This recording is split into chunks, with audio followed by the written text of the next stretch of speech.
let's talk PS5 Pro. There's a lot to say about this console. First of all, I am an owner of a PS5 Pro.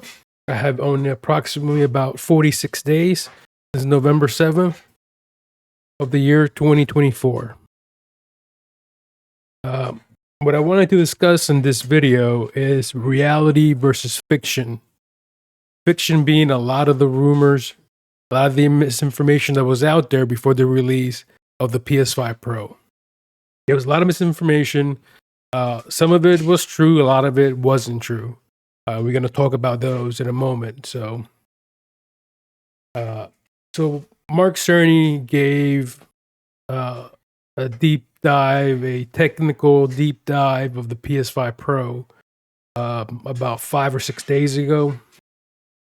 And the video is published on YouTube, so you can watch it if you want. I don't have a link, but I do have it on display there. It's called PS5 Pro Technical Seminar at SIEHQ. So that's the title of the video. It's about 37 minutes long. It's interesting. I did not come away from it impressed. I'm impressed with what Sony's trying to do. I'm really impressed with what Sony's trying to do. But the PS5 Pro is not the result that they're looking for. And they practically admit this towards the end of the video. And we'll get into that as well. So, reality versus fiction. So the first thing I wanted to address was that there was rumors that the PlayStation 5 Pro was going to be RDNA 3 or 4. Is neither of those. It's RDNA 2.x. And Cerny goes into it in the video. Let me see if I can find the spot, but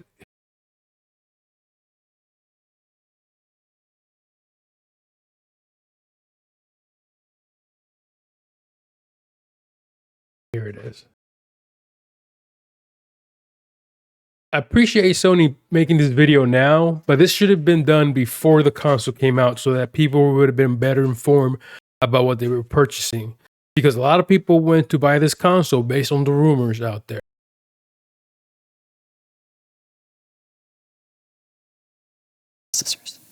It's also what I'm calling a hybrid RDNA GPU, which is to say, it combines multiple generations of RDNA technology. The base technology for PS5 Pro is somewhere between RDNA 2 and RDNA 3. I'm calling it RDNA 2.x.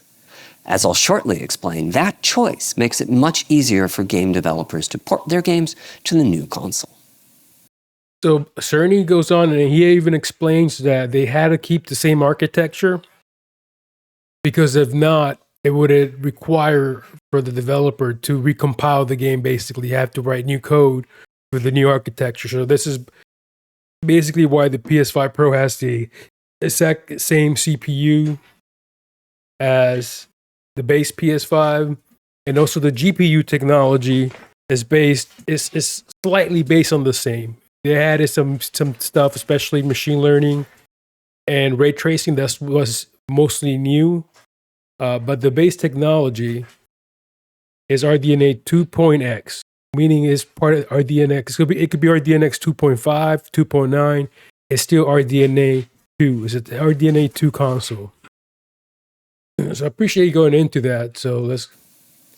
Ray tracing uses what I'm calling future RDNA technology. It's roadmap RDNA that's well past the feature set today. It's showing up here first. So that's potentially and machine RDNA learning 4, is custom, 3 or to be 4. more specific, it's custom enhancements to RDNA. And just to be clear, I may say machine learning or ML or AI today. These are just different words for the same topic. Yeah, and machine learning is custom RDNA because it was built specifically for Sony. Sony was the one that went to AMD with the idea for this and how they can take advantage of machine learning in video games. So that is custom RDNA because it's custom to Sony. And there's no indication that you're going to see the same on the AMD video card. All right, so that's the first thing that he clears up. So there's definitely an RDNA 2 console with some RDNA 3 features. And potentially the ray tracing could be RDNA 4. I don't know for sure. I think he would have mentioned it if it was.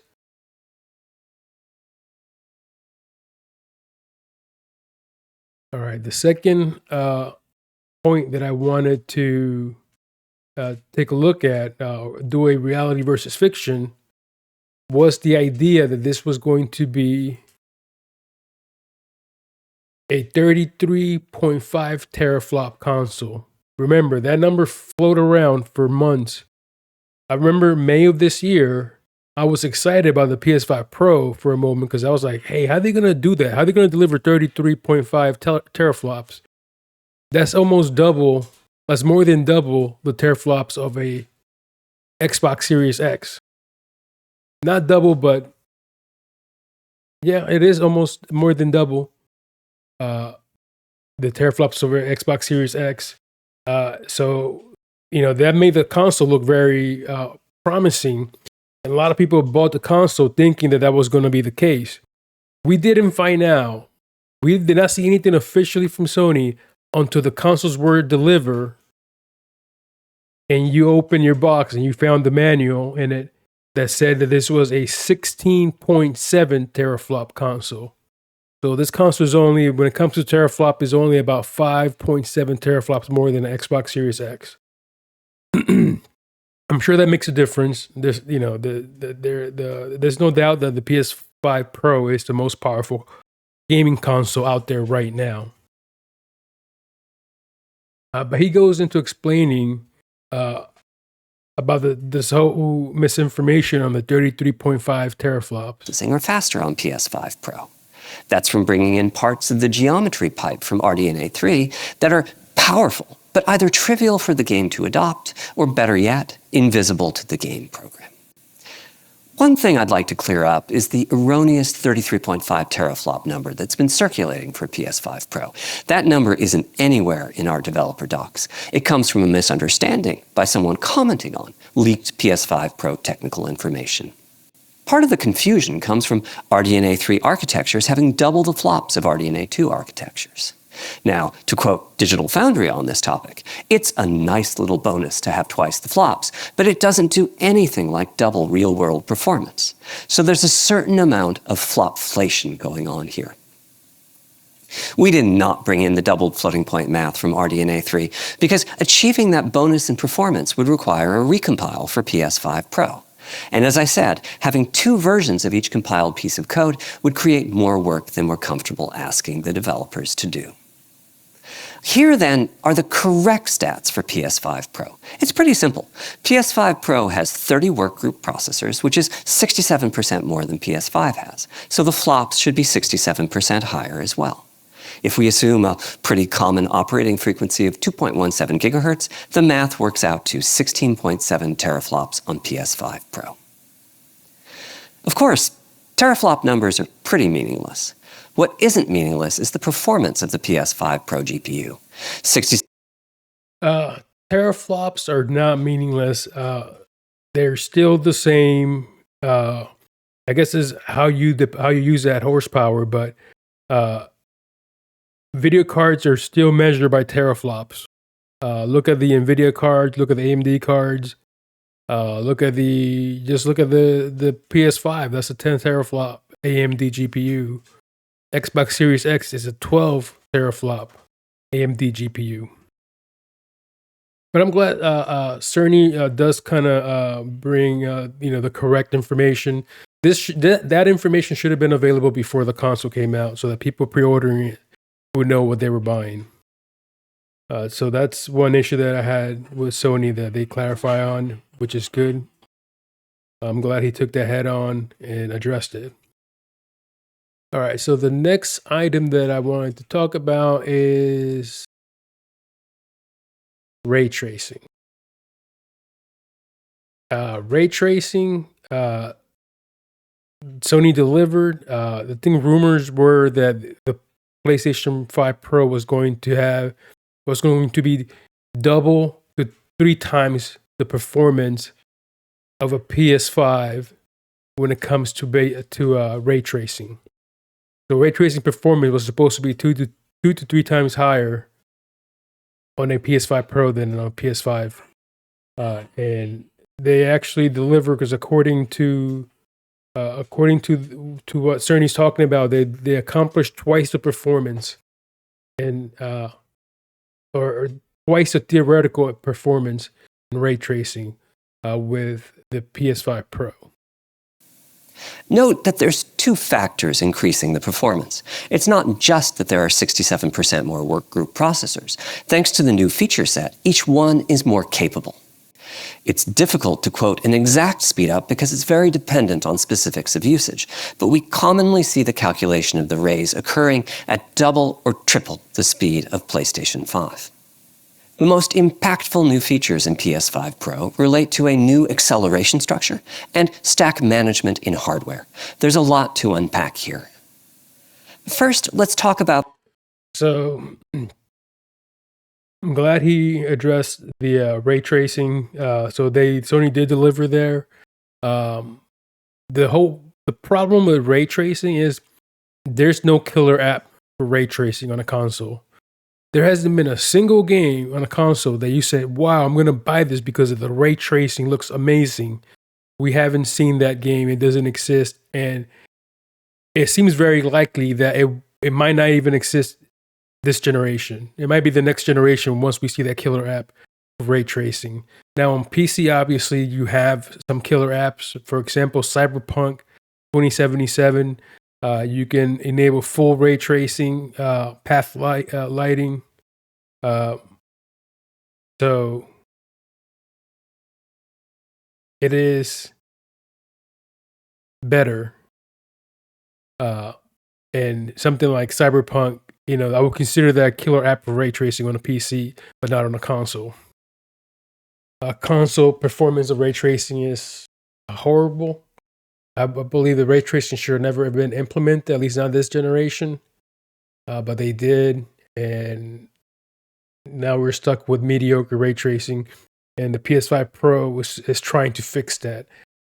So we yet to see a PS5 Pro patch game that has impressed with ray tracing. I think that the Hogwarts Academy video game, I think that game, I believe in one of the reviews I've seen, had like really good reflections with ray tracing. But there hasn't been a game that made you say, hey, I'm going to go ahead and buy this game because of the ray tracing.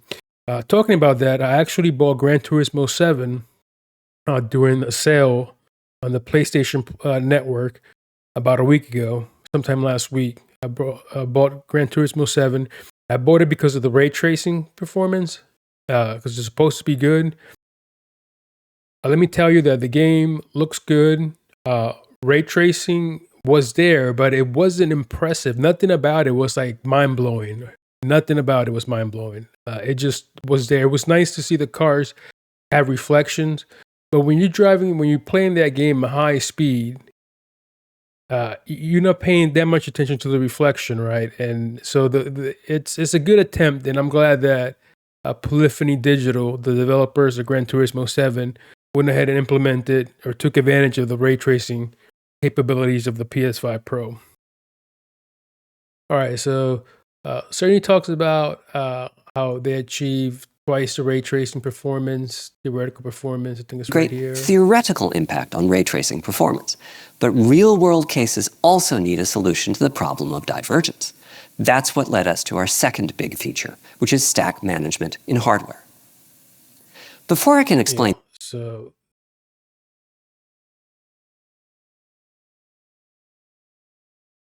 there's a lot more checking against boxes. That's what primarily determines the performance of the ray calculations. PS5 Pro adds a BVH8 option for the acceleration structure, where the boxes are efficiently encoded in groups of 8. And the intersection engine runs twice as fast. A ray can be tested against 8 boxes a cycle, or 2 triangles. That doubling of the ray intersection speed has a great theoretical impact on ray tracing performance. But real-world cases also need a solution to the problem of divergence. That's what led us to our second big feature, which is... All right, so he's talking about there how they accomplish twice the ray tracing performance on the PS5 Pro. All right, let's go ahead and jump ahead. I think he talks a little bit about, he actually goes back and forth when it comes to how they accomplish their machine learning, right? So the machine learning, another rumor that was out there was that the PS5 Pro had custom machine learning hardware, right? And that made it sound like it was coming with a SoC, a system on chip, that was dedicated for ray tracing. I mean, for machine learning. And that's not really the case. I'll explain it in a moment. But there's no special ray tracing NPU, which stands for Neural Processing Unit, on the PS5 Pro. What Sony did was they enhanced the GPU and they added the logic. They gave the logic to the GPU to be able to process that payload, the machine learning payloads being done by the GPU, by a special logic part of the GPU. So it doesn't have a dedicated machine learning chip like people thought it was going to have, or people were saying it was going to have. It doesn't have that. So I'll take a point away for that. There are a lot of uses for machine learning, or AI, whichever term you prefer. Large language models and generative AI are quite interesting tech, but with ML, it's also possible to go after a very specific target, which is to give the games a graphical boost. One of the key ways that can work is that the game renders less. There's 8 million pixels on a 4K TV. If the game renders sparsely, say a quarter of those pixels, it can do it a lot faster. And then the right neural network can intuit how to fill in those gaps and make a high-quality image. Another way to think about this, which is not quite as accurate, is that the game renders a smaller, lower-resolution image and then uses the neural network to upscale that image. This is called super resolution, and it's part of a whole family of strategies that reduce the work involved in rendering the game images. There's also frame generation or frame extrapolation, where a neural network inserts additional frames between the ones the game renders. That can really reduce the choppiness of low frame rate games. Neural networks can also be used to turn noisy, staticky images into smooth ones, which is an issue that crops up frequently, particularly with optimized ray tracing. Having said that, super resolution is definitely the focus of our current efforts. And super resolution PSSR is actually the main focus of this console. The rest of this video is about machine learning and PSSR. So one of the things that I haven't really been that I haven't liked about the current consoles is that they're trying to rely on upscaling so that they can process images at a lower resolution and then have it upscale, have the magic of upscaling, upscale it to make it look like 4K. It's not really 4K or native 4K. It's nowhere near native 4K. But it does upscale the image at a decent, it does a decent job upscaling the image on some games. But I wish consoles were giving you more for your money. And what I mean more is when the PS4 Pro came out, that console had twice the speed. It had 100% more GPU power than the base PS4. It had more GPU power. It was $100 more only $100 more. And it introduced HDR and 4K gaming, which was new for consoles at that time. That was the first 4K console, was the PS4 Pro, followed by the Xbox One X the following year of I believe 2016 for the PS4 Pro and 2017 for the Xbox One X. Those were, just for your reference, a PS4 Pro, I believe, was 4.2 teraflops. Xbox One X was a flat 6 teraflops, which is why it was able to do the game Red Dead Redemption 2 in native 4K. 30 frames per second, though, but it was native 4K. All right, I digress. So let's go ahead and get back on track. So he talks about PSSR. It's important to note that high-quality upscaling changes the way we should be thinking about game rendering resolution. Let's imagine 3 games that are rendered. So why these companies are not giving us more GPU? That's what we want, more GPU, so that we can run our games at a better resolution. But no, they're doing a compromise where they're just giving you some GPU, and then they're trying to use upscaling, the magic of upscaling, to try to get to where they need to be when it comes to graphics quality and frame rate performance. Rendering at various resolutions. A reductionist view on this is that the 1440p game engine is the best, and that the 1080p game is clearly flawed. But after a super resolution pass, these are all ending up at 4K resolution for display.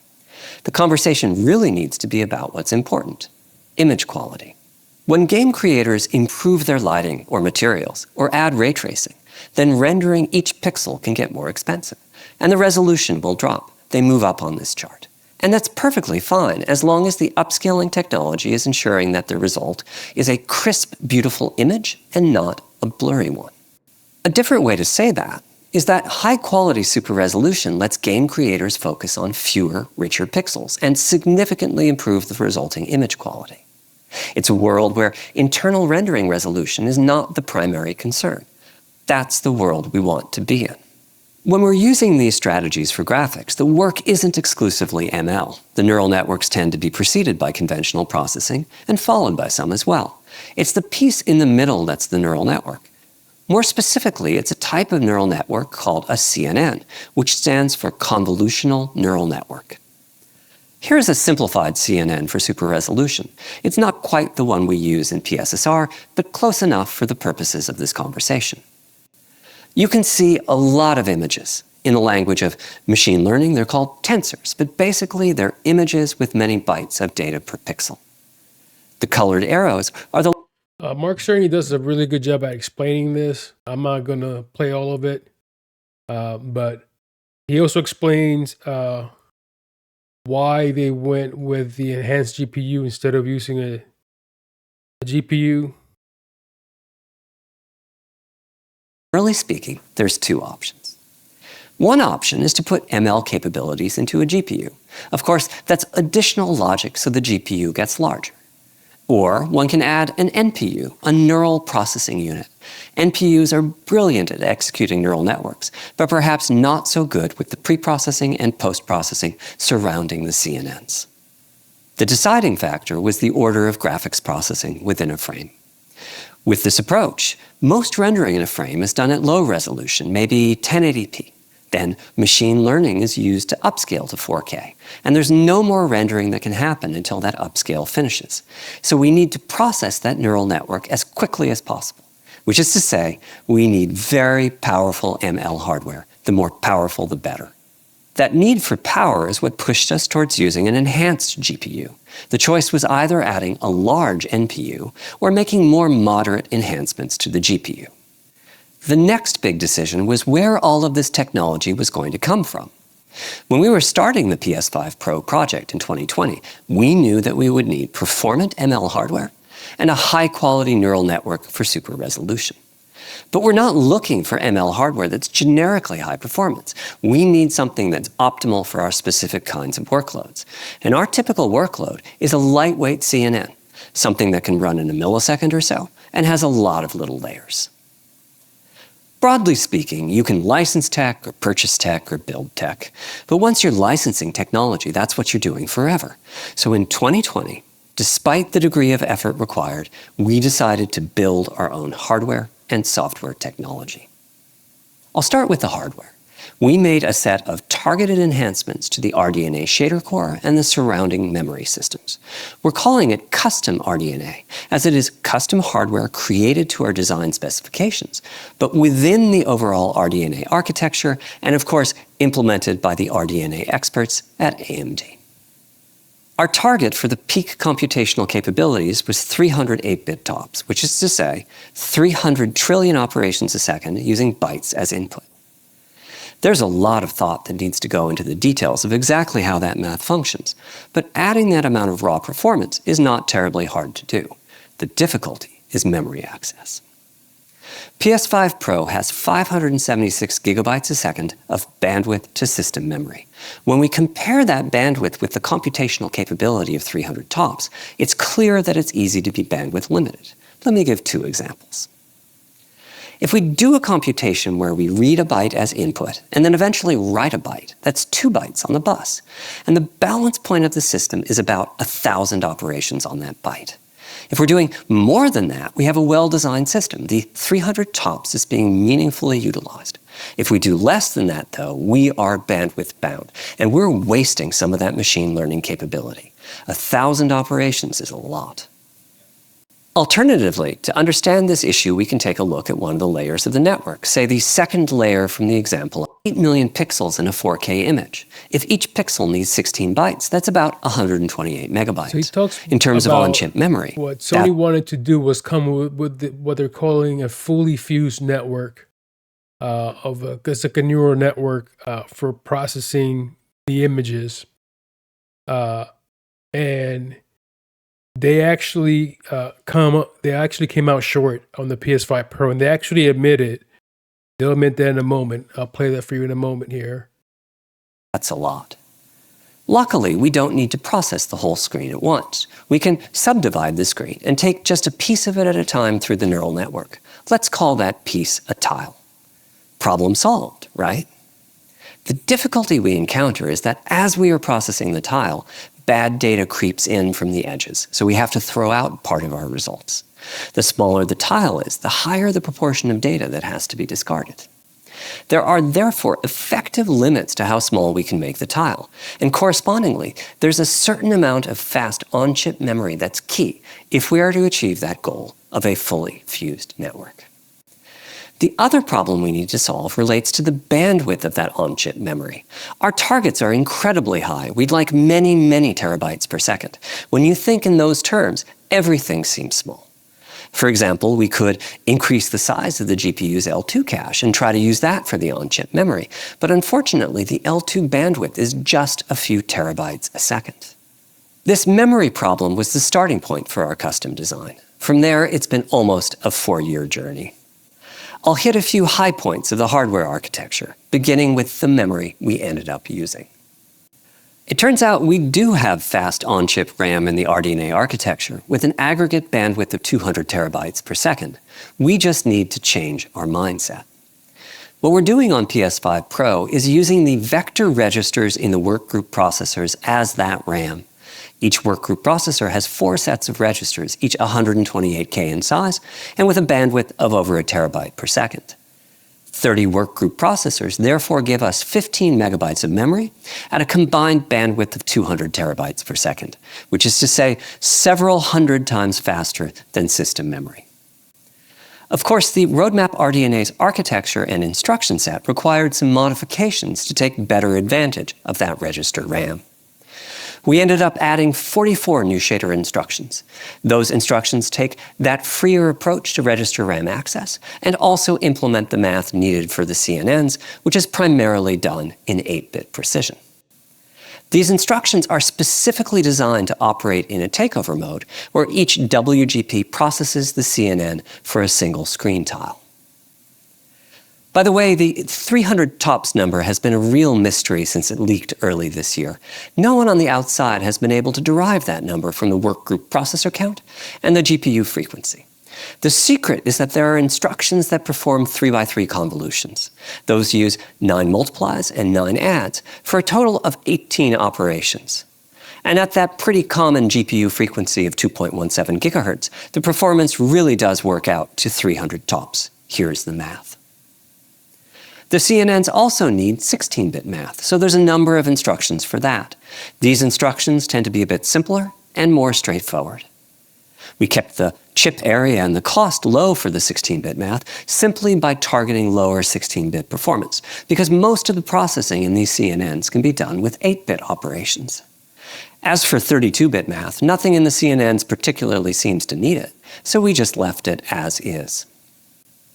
Our custom RDNA solution also involved a number of additional features, which I'm going to skip over so I can get to the other half of what we built, which is the neural network for super resolution that we created to run on top of that custom RDNA architecture. PSSR is an original PlayStation design. The full name, of course, is PlayStation Spectral Super Resolution, and that spectral is branding. It doesn't refer to any particular aspect of the algorithm. Just like we have Tempest. So basically what he's saying is that when you buy a PS5 Pro, you really are buying it for this PSSR feature. That's what's the new feature, the big thing that Sony wanted to focus on. Instead of giving you more raw power, Sony decided, no, we're going to use machine learning to be able to upscale things better than the current upscalers in the market. Obviously, they were not happy with FSR, which is the only upscaler available on consoles because these consoles use AMD GPUs. But yeah, PSSR is the big feature in the PlayStation 5 Pro.